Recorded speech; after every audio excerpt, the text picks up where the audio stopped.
Hello, family. Welcome to the Doris-DG Sikahemaa channel. My name is Sikahemaa.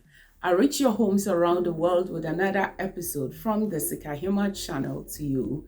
And today we're just going to talk about how to improve yourself, how to be better, how to make the people around you feel more comfortable, and you becoming more approachable and not repelling people or having negative feedback. I know not everybody will like you, but you being better version of yourself is the ultimate. So today I am going on a journey about how to improve my own self, and I want you to come with me.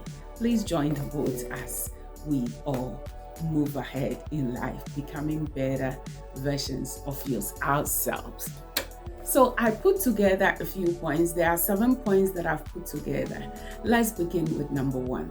Number 1 is complimenting yourself. When you are able to accomplish a purpose, I'm able to meet a deadline, I'm able to execute an agenda, I always compliment myself. Being a mom, I compliment myself.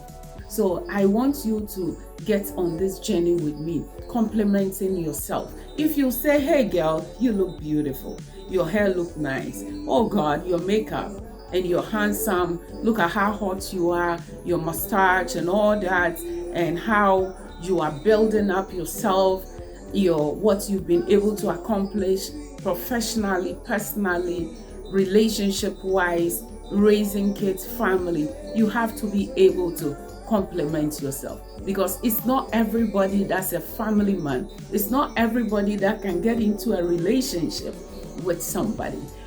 Most people get into divorce because they love themselves so much and they cannot sacrifice. And relationship is a lot of sacrifices. And so if you're doing all this and the people around you are happy and you are happy, Charlie, compliment yourself, because you're killing it, you're nailing it by the grace of God. And you know what? There's another thing I want to say. When you achieve a goal, please try to also give yourself some credits, gift, spoil yourself a little bit. And if you meet your targets, that's the word, try to give yourself a little pat at the back. Don't wait for anybody to compliment you. Don't wait for approval, or don't wait for people to give you validation. Validate yourself. I, Sikahemaa, I validate myself. That's why I changed my name to Sikahemaa. So you can also change your name and let it see. The point I want to talk about is accept your mistakes. Accept your mistakes. Don't make excuses. Accept your responsibilities. If you make a mistake, oh God, just go on your knees to yourself, to number 1, to God, apologize and ask for God's forgiveness. And when God forgives you, forgive yourself, because nobody will come and forgive for you. You have to forgive yourself. And when God forgives you, there's no one standing in between you. Don't let anybody be your accuser. Anybody that is accusing you or pointing fingers at you that you did that, did this, there's no righteous person. Remember, in the Bible, there was a woman that was found caught in adultery, and Jesus happened to be in the scene, and he asked, is there anyone among you that had never sinned? That person should be the first person to cast the stone. And he started writing on the floor. By the time he lifted his head, all of them have disappeared. The same way, everybody has committed one way or the other some form of mistake. Enough. You think you are not adequate. You think people are looking at you, and it brings a whole lot of insecurity. So please forgive yourself. What is it that you did? Whatever you've done. Yes, when you were a kid, you did something. When you were young, you did something. I don't want to mention names, and people will start saying, oh, she was saying this and that. But whatever you did, there is a place for forgiveness. And the highest hierarchy is to God. When God forgives you, then you forgive yourself and forget about what people are saying and move forward. Learn from the mistake and become better. So on this journey, we're trying to improve ourselves. We're trying to improve our relationship. We're trying to improve our self-esteem and become a better version of ourselves. Just improve on these areas. Own your mistakes and apologize where need be, and move on, learning from the mistakes. Don't let your mistakes hold you back, because your mistakes were there to teach you a lesson. They did not come to criticize you, condemn you, and put you down. Number 3, manage your anger. It's a big one. Some of us, when we get angry, we lose it. We scream, we do so many things, we make some decisions, we go to places we're not supposed to go. When you are angry, when I am angry, I clean. When you are angry, what do? Find something. Some people exercise, some people meditate, some people pray, some people go for walk. What is it that will make you not react? Remember words. When you speak words, when the word leaves your mouth, you cannot retract it, you cannot take it back. So make sure that every word that comes out of your mouth when you are angry is well processed. That means relate yourself, you deal with the situation, become better. You better don't attend that interview. When you are resentful, you better don't get into a conversation that involves talking about that particular situation or person, because you lose it. Make sure that that situation is avoided. The situation that will make you escalate, avoid it. When you speak too fast, you make a mistake when you are angry. So you have to hold it. I've done it. I've tried all the things that I'm discussing with you. When you are angry, be quiet and keep to yourself, because the moment you open your mouth, that's when people know who you are. But when I'm polished up here, like sitting here, and the people that are moving back and forth, you never know them until you have a conversation with them. Then you will determine who this person really is. So don't let anything disgrace you, because your words, your reaction, and your attitude will determine who you are. That is the weighty part of life. It's not the certificate, it's not what you have, it is your attitude and your behavior that tells who you are. Okay, so when you are angry, you can write, you can pray, you can meditate, you can go for walk, you can exercise, you can clean. I clean. What do you do? Or I go to work. What do you do? Let's find something so that we will divert our energy and displace our anger on something that is insignificant, something that cannot have emotions, just as we have that emotion. Because when two emotions, negative emotion, come together, I think negative equals positive, but sometimes this positive catches fire. And if you live in a relationship when you are always angry and talking and making statements, then you are killing the fire, the love, and the power in the relationship. So when you are angry, choose your words wisely and manage your behavior, because you will regret it and you cannot buy it back. Number 4, forgiveness is one thing that people think, a lot of people think it is so easy. Oh, I'm forgiving you, I'm forgiving that person. But it is so difficult to actually practice it. A lot of us say that, oh, forgive but don't forget. How can you forgive and still remember it so fresh? I know a lot of people say that, but let's take it into prayer. Now, God, let me forget it. Because if you don't forget it, and every time you see that person, we women, we do that, especially in relationship.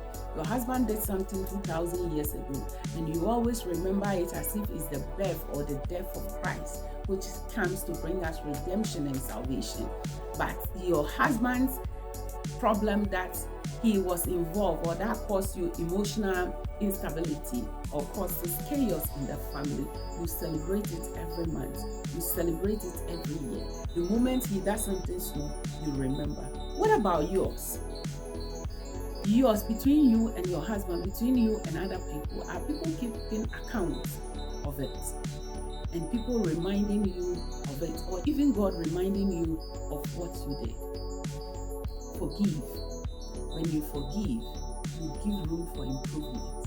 And forgive yourself too. When you forgive yourself, you become better. And you know one thing, your prayers are not hindered, because the Bible says that there's only one thing that can block our prayers is unforgiveness. So when you are going into the house of God and to offer sacrifices, it tells you that if you have any problem with anybody, unforgiveness, go back, or a problem, go back and settle with that person before you come and do that sacrifice. So let's forgive one another. Let's forgive yourself. Forgiveness is healing. If you don't forgive, it is killing you. There's research backing it that people who don't forgive, people who are angry and resentful and all that anxiety, it causes heart disease. It causes abdominal or intestinal disorder, that's stomach problems, GI, in gastrointestinal, like gastro is your stomach and intestines. So it will cause problems. Some people, when they are angry, their blood pressure goes up, heart rate increases, veins are elevated, and you are always in a flight mode. So how long would you be angry, or how long would you hold something against somebody? People say that forgive and release them. But I say forgive and release you. Release you yourself. Forgive and release you, and learn from the other things that came through with the problem. Learn from it, the experiences. And I wrote something here. Close your ears to the people that are criticizing you. When you forgive yourself and God forgive you, forget about whatever anybody is saying somewhere. Close your ears to the those criticizing you, those gossiping, those who have different opinions about you, and move on. Eyes on the prize. Keep your eyes on your target and learn to live a better life, a life that you will be thankful, a life that you will not regret it, a life that will bring you promotion. That is forgiving people and moving on with your life. So, if you're still here, please kindly subscribe, like, and share. Like this video. I forgive you and release myself, so my prayers will not be hindered. Okay? Be yourself. Number 5, be yourself. Be yourself. I wrote something down here and I want to expatiate on that. Being yourself. How do you become yourself? You have to be yourself. Be able to accept who you are. I have to accept who I am. I have to come to terms to me, myself, and know that this is who Doris is. So how is my body shape? I have to dress it to suit me. What do I like best? I need to develop that area. I have to draw boundaries. I have to build confidence to align with me. I don't have to copy. I don't have to disagree with people who don't agree with me. So I wrote something down. Be able to accept you. Living by a principles that you set. You have to set principles for yourself. You have to align those principles, your words, your values, and beliefs with you. So I believe that if I'm home, I need to do things that makes me happy.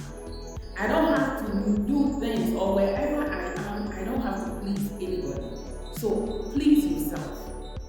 When you please God and you please yourself, all other things are no's. People, whatever they say, people write things and nobody reads them. Let them keep writing, let them keep saying. But be you. Know who you are. If you have a friend that is always gossiping, you have a friend that is always pulling people down, and that does not align with your principles, what do? You pull away. You move to the people that have the right mentality like you, right mindset like you, or even move towards the people that are upper than you, so that you can Use them as role models to accomplish your vision and your purpose for your life. You have to build courage and resilience so that you will not be run over by life, because life is happening very fast and it is unpredictable. And when you have a strong mindset that I won't give up, and whatever comes, I will be able to face it without letting it break me down by the grace of God, then you will be able to stand many trials and storms. And you will also be able to find focus, able to focus effectively, and at the same time find direction and the purpose of life. Number 6, you cannot live and try to improve yourself without educating yourself. So you will have to educate yourself on the professional ladder you are. Educate yourself in the areas you are ministry. Educate yourself in it. Try to go higher. You raising kids, educate yourself in that area. Trying to become financially developed, financially secure, educate yourself in that area. Are you trying to also build a business? Educate yourself in that area. Learn a skill that will make you a hot commodity, a skill that will make your life easy. You are a woman, you don't know how to bake, you can learn at any time. You don't cook, you can learn. It's a skill you can develop. When I came to Canada, I didn't know anything about cooking Canadian food, all these potatoes and a whole lot of recipes, but we learned. It's a skill. So we can always learn a new skill. Is it about appearance? It was difficult for me to wear smile, like to be laughing and having fun. But I realized that life is too short, so I have to change and smile and have fun. Have friends that will bring you up. Different types of friends, professional friends, social friends, spiritual friends, people who will help you keep you in check and in balance, and have mentors. Enroll in a school.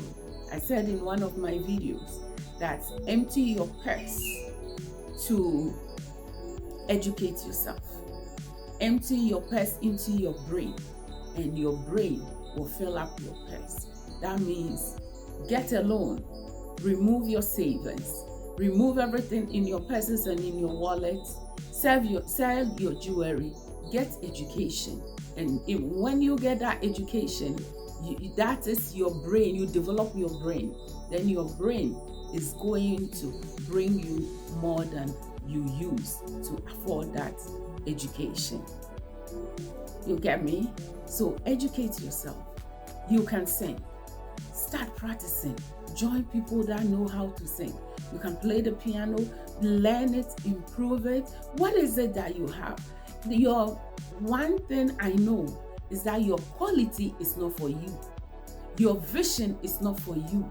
Your dream is not for you. It's for the world out there. It's for the people in the society. It's for people that are trying to also become better in a particular area. So would you put your video on YouTube and I'll go watch it and learn how to create YouTube videos? When I want to get into a spiritual dimension and I want to go into a certain phenomenon, then I'll tap into the worship song. Which one do I want? I want African, I want Ghanaian, I want Western, whatever. That is a skill you put right there.